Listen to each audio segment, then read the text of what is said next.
Olá, o UX Conhecimento de hoje está no Museu de Ciências Naturais da Universidade de Caxias do Sul, um espaço com mais de 1.500 metros quadrados, inaugurado em 1984 e aberto a toda a comunidade.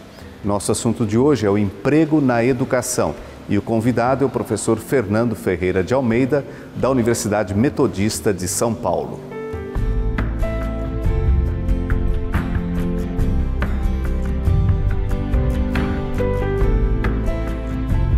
Quando você faz comunicação, todo mundo entende comunicação, né? Todo mundo faz, né? Só que quando você vai defender uma campanha para o cliente, falando em publicidade, o cliente sempre sabe mais que você. Meu produto vai, espera um pouquinho, você está comunicando para quem? Eu não estou comunicando para você. Eu posso estar desagradando você, mas o seu consumidor não. Tá? Então, ela passa a ser complexa porque tem uma série hoje de exigências, né, éticas e de lei que não é tão simples mais como era antigamente. Então, você também tem que pensar nessa complexidade, na questão de criar necessidade num momento em que não dá para criar necessidade. Então, como é que você faz para circular no mundo capitalista, né, esse consumo?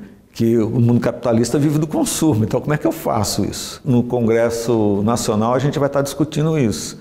A gente vai estar com o diretor da ABRAP, que é a Associação Brasileira das Empresas Digitais, e ele vai estar colocando esse problema, porque eles estão há 20 anos no mercado, regulamentando isso, com leis e tudo mais, só que agora o que acontece? Você tem blogueiro, você tem uma série de outros, entre aspas, profissionais, produzindo conteúdo que não estão nem aí com isso, né? E aí, logicamente, estão invadindo o espaço daquele que realmente é profissional. Esse é um problema para nós da área da comunicação. Não, e assim, né? E essa legislação, ela é nova também, né? O que você pode divulgar? O que você pode colocar? Como é que funciona essa mídia programada que todo mundo está falando? Porque a mídia programada é a mídia que está aí na internet. Como é que faz?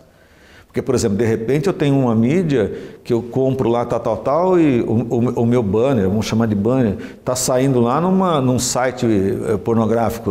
Como é que eu vou associar? Isso acontece. Se você não souber com quem você está lidando, com quem você está contratando, o cara vai colocar lá, vai postar. E aí, você vai associar o seu produto com um site desse? Complicado. Essa é a formação de um novo profissional também. Você tem que ter um profissional sensível a isso. Ou seja, o cara que vai saber analisar pelas redes sociais. Outra coisa, como é que eu posso ter credibilidade hoje nas redes sociais? O que é verdadeiro, o que é falso ali? Como é que eu posso identificar aquilo que é verdadeiro e aquilo que é falso? Isso a gente vai ter que buscar, isso a gente vai ter que ver. Em algum momento tem que ter uma ferramenta, alguma coisa assim que... E assim, já existe na legislação das campanhas de marketing político, por exemplo, que, por exemplo, existem algumas penalidades. A agência ou o profissional que publicar algo que só para constar, né, e que de repente não é verdadeiro, ele e o candidato dele vão sofrer processos em cima disso. Então isso já foi, nessa eleição passada já começou a funcionar, entendeu? Coisas assim, infelizmente são coisas assim que vão ter que ser feitas para poder barrar isso. Bom, a questão da empregabilidade tem a ver com o momento, principalmente o momento que a gente está vivendo hoje, né? O momento, não digo da crise econômica, mas eu digo das transformações, eu não chamaria de crise, mas a questão da revolução industrial, aí a tecnologia, as novas tecnologias, que é a questão digital. Então, por conta disso, a gente tem buscado o perfil do novo profissional para atender essa demanda, né? E essa demanda, ela é grande e, ao mesmo tempo, ela também deixa a desejar em termos de números de vagas para atuar nessa área, né? Quando eu falo área, aí é publicidade, aí é jornalismo, rádio e TV, cinema e relações públicas. Então, a demanda, né, ela não tem suprido o número de profissionais que a gente forma. Tá? E aí não é a questão, como eu disse, tanto econômica, mas a questão mesmo da tecnologia que veio aí para facilitar, né? E ao mesmo tempo ela acaba até atrapalhando um pouco. Então as escolas têm esse desafio de buscar o perfil para atender essa demanda que ela é crescente, ela é para ontem, para que a gente possa ocupar esses espaços aí, né? Então tem que ter um novo perfil para a formação desse profissional. Que essa está sendo a grande revolução do mundo do trabalho, que a gente não está nem chamando mais de mercado de trabalho. É o mundo do trabalho por conta dessa globalização. E aí, o que acontece? Não existe um modelo, né, que você possa dizer, olha, usa esse que está, vamos usar só as redes sociais, vamos usar só o YouTube, ou vamos usar só os aplicativos, ou coisa do tipo. Tudo isso hoje virou ferramenta de comunicação. Eu posso em algum momento só usar aplicativo, eu posso em algum momento usar as redes sociais, e as redes sociais não só para comunicar, mas também para levantar perfil, até para você ter o seu próprio negócio e montar seu empreendedor, por exemplo. Então, é um desafio muito grande para as escolas, né, para as universidades, em saber para onde é que a gente vai. Não tem receita. A gente tem aí várias suposições, né, porque a coisa ainda é nova, vamos dizer assim, né? Por mais que você domine as ferramentas ou os aplicativos, ainda é novo. O desafio ele não está só na questão dos conteúdos para a formação, mas também na metodologia para passar esses conteúdos.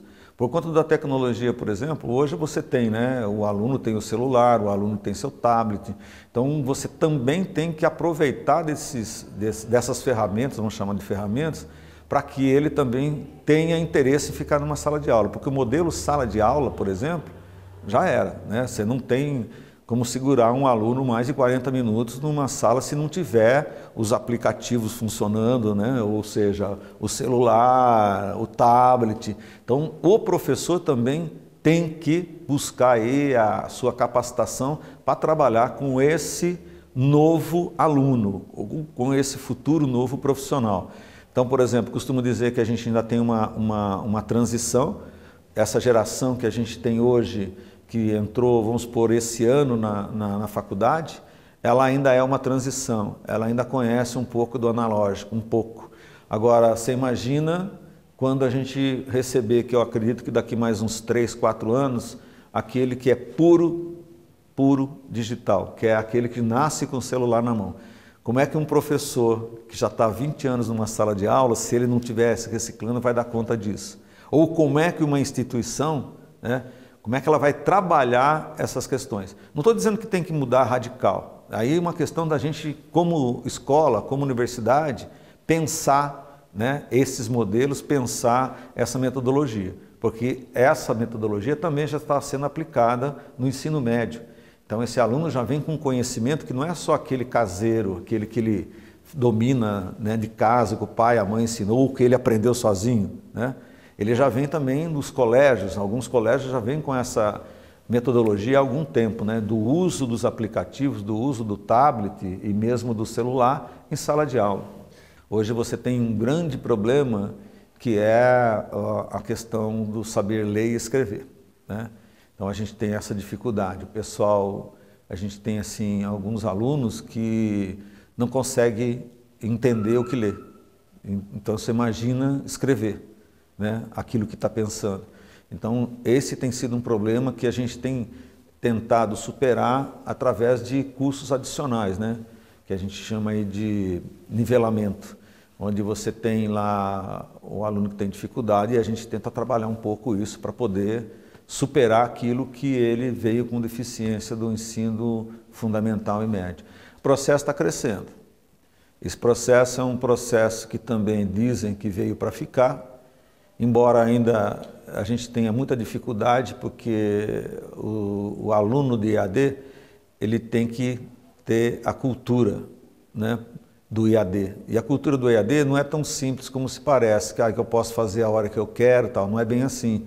Um curso sério de EAD, um curso que realmente de qualidade, você tem prazos para fazer as coisas. Tanto para o professor como para o aluno, ele é muito mais trabalhoso. A aula, dependendo do modelo do curso, ela tem pelo menos uma vez por semana aula presencial, ele tem que estar no polo, né? Então ele tem que estar ali estudando. E a coisa não veio, quer dizer, a coisa veio para ficar, por quê? Porque, se eu não me engano, já foi aprovado pelo MEC que os cursos presenciais já podem ter 40% EAD. Ou seja, quase metade de um curso presencial você já vai poder estar pensando e programando ele para ser EAD. Então aí tem toda uma questão também que eu vejo tem um lado positivo e o lado negativo. O lado positivo é que, como eu disse, é um curso que, se levado a sério, ele acaba sendo até um curso mais tranquilo para o aluno, no sentido de acompanhar, no sentido de aprender, porque ele pode escrever, ele pode fazer no seu tempo, na sua hora, desde que ele também, culturalmente, comece, a se programar para isso. Porque o grande problema são os alunos da transição, como eu disse. Porque quando você pega o pessoal que é por internet ou puro digital, esse pessoal já está acostumado, porque tudo para ele é programadinho ali. Ele entra lá, ele vai assistir tal coisa, ele vai ver tal filme, ele programa a hora que ele vai assistir o filme. E não é da cultura de quem vem do papel, Não é da cultura de quem vem do analógico. O UX Conhecimento de hoje fica por aqui. Acompanhe os nossos programas nas nossas redes sociais e no nosso site, uxtv.com.br. Até mais!